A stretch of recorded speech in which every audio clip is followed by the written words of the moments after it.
49 fertility centre మీకు అందిస్తుంది కేవలం 899 రూపాయలకి ఫర్టిలిటీ అసెస్మెంట్ ప్యాకేజ్. ఎప్స్టీన్ గురించి రోజుకో వార్త, రకరకాల వార్తలు బయటకు వస్తున్నాయి. కాకపోతే తాజాగా వచ్చిన వార్త ఏంటంటే ఇతనికి 100 మందికి పైగా సంతానం ఉన్నారు అనేది న్యూస్. అసలు విషయంలోకి వెళ్తే, వివరాల్లోకి వెళ్తే, ఇట్లా అక్రమ మార్గంగా డబ్బులు సంపాదించే వాళ్ళు, బాగా అపర కుబేరులైన వాళ్ళు, వాళ్ళకు థాట్ ఉంటుంది, చాలామందికి ఉంటుంది. మన సినిమాల్లో కూడా చూసాం. ఏజ్ పెరుగుతున్న కొద్దీ వాళ్ళకి ఇంకా యంగ్ అవ్వాలనిపిస్తుంది, ఏజ్ రిటర్న్ అవ్వాలనిపిస్తుంది, ముడతలు పడొద్దు అనిపిస్తుంది, ఇంకా ఇంకొంతకాలం బతకాలనిపిస్తుంది, లేదా వాళ్ళకి ఒక వారసత్వం కావాలనిపిస్తుంది. ఆ వారసత్వం కూడా ఆ బ్రెయిన్ తనలాగే ఆలోచించాలి, తనలాగే చేయాలి. ఎందుకంటే ఆ ఎర అలా కంటిన్యూ అవ్వాలన్న ఆతృత, తపన వీళ్ళల్లో ఉంటుంది. అదే ఆతృత, అదే తపన, అదే కోరిక ఎప్స్టీన్ కూడా ఉందట. అందుకని చెప్పేసి ఇతను ఏం చేశాడంటే, ఆ వర్జిన్ ఐలాండ్స్లో ఉన్న అమ్మాయిల్లో చాలామంది, ఒక 100 నుంచి 150 మంది వరకు గర్భవతులను చేశాడు. పైగా అతనుకున్న అప్పుడు ఆ డబ్బు, ఆ పరపతిని ఉపయోగించి వాళ్ళ మీద ఎంతో కొంత ఇన్వెస్ట్ చేసి, మగపిల్లలు పుట్టినప్పుడు, ఆడపిల్లలు పుడితే వాళ్ళని మళ్ళీ అదే ఐలాండ్లో పెంచి మళ్ళీ అదే కూపంలోకి లాగాలని ప్రయత్నించాడు. మరి అది ఎంతవరకు సక్సెస్ అయిందో మనకు తెలియదు. ఎందుకంటే 2005 నుంచి 2019 లోపే ఇతని కార్యకలాపాలన్నీ సాగి ఇతను చనిపోవడం జరిగింది.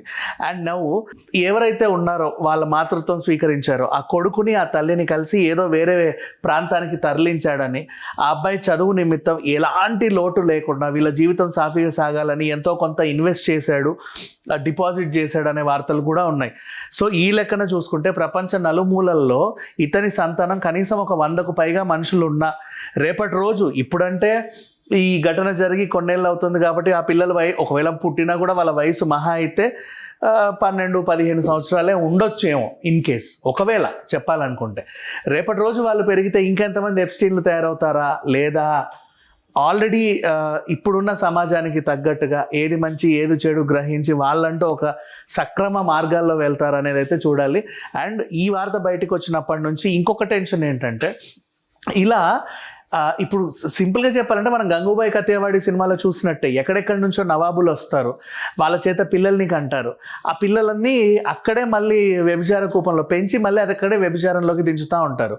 సో ఇతను ఒక ఐలాండ్ క్రియేట్ చేశాడంటే, ఎక్కడెక్కడి నుంచో చాలామందిని అక్కడికి పిలిపించాడంటే, అక్కడ కూడా చాలామంది పిల్లలు పుడితే వాళ్ళని కూడా అదే ఐలాండ్లో ఇంకొక సంరక్షణ గృహంలో పెంచి మరి వాళ్ళందరినీ ఎక్కడికి తరలించాడు అనేది ఇప్పుడు మళ్ళీ పెద్ద క్వశ్చన్ మార్క్.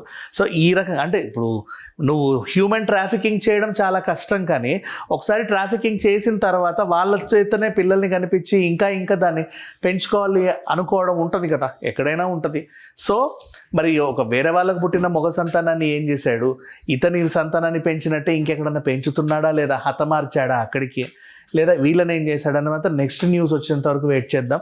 బట్ ప్రజెంట్ అయితే ఈ వార్త బయటకు వచ్చినప్పటి నుంచి చాలా మందిలో ఒక రకమైన, అంటే ఇప్పుడు ఈ హ్యూమన్ ట్రాఫికింగ్ జరిగిందని తెలుసు, మహామహుల పేర్లు బయటకు వస్తున్నాయని తెలుసు, వీడు చేసిన వికృత చేష్టలన్నీ బయటకు వచ్చాయని తెలుసు, ఆ అమ్మాయిలు కూడా బయటకు వచ్చి వాళ్ళ అర్థనాదాలు వినిపిస్తూ ఉంటే అది కూడా అందరం విన్నాం. అంతెందుకు, నిన్న ఇప్పుడు నెట్ఫ్లిక్స్లో ఆల్రెడీ ఉంది ఆ డాక్యుమెంటరీ, మీరు చూడండి.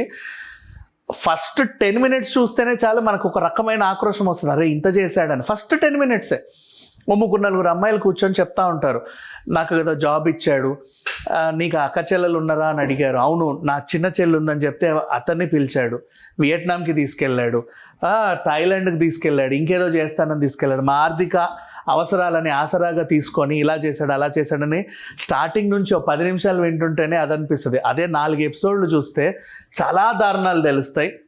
అవే పిక్చర్స్ ఇప్పుడు వీళ్ళు రిలీజ్ చేసినటువంటి ఎప్స్టీన్ ఫైల్స్లో ఆల్రెడీ అమెరికా అప్లోడ్ చేసి పెట్టింది. మరి ఇదే డాక్యుమెంటరీలో కూడా వాడారు. మరి ఆ డాక్యుమెంటరీ పిక్స్ వీళ్ళు అప్లోడ్ చేశారా, ఒరిజినల్ కాదైతే తెలియదు. ప్రజెంట్ అయితే ఇతనికి 100 మందికి పైగా సంతానం ఉందనే విషయం మాత్రం బాగా వైరల్ అవుతుంది. Thank you so much.